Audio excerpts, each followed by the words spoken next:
Gentleman from Suffolk, Mr. Jones. Speaker, I rise for a point of personal privilege. Gentleman has the floor. Mr. Speaker, over the weekend, I too was doing some reading. I don't think I read quite as fast or maybe as well as the gentleman from Henry, but I wanted to talk about a couple items that are included in the budget. There's some confusion dealing with VRS. Two items I'd like to discuss. One is the 5% employee contribution, and the other is the House's approach to funding rates for VRS. First, if I may, Mr. Speaker, the budget introduced by Governor Kaine included a 1%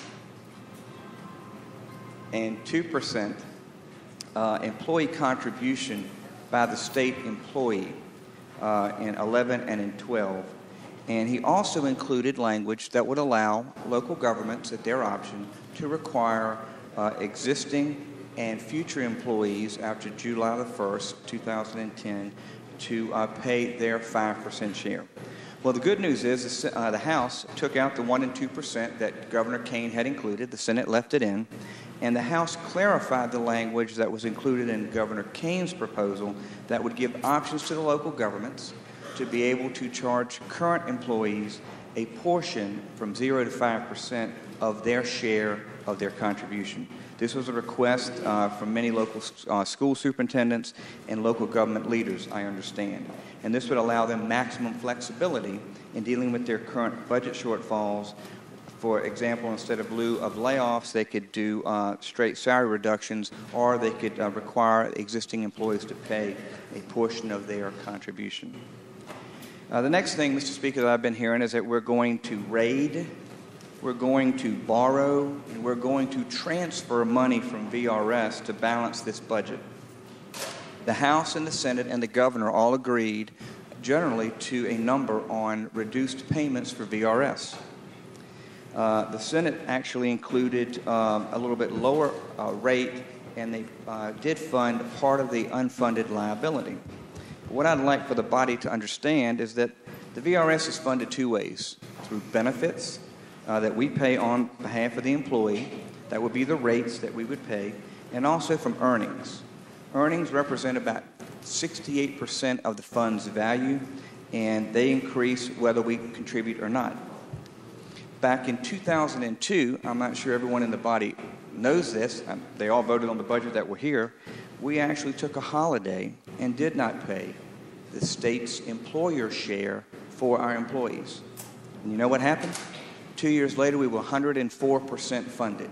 That shows you the power of the market.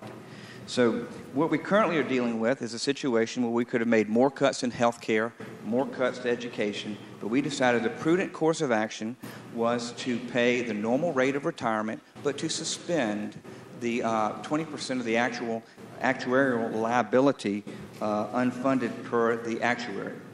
Now, you might ask, what does that equate to? It equates to 2% of the fund value. And from June of last year until the end of December, the fund's value went from $42 billion to $49 billion, almost a 20% increase. And the way the actuary, this is very dry and boring, but I just wanted to make sure this is clear to all the members and those who might watch.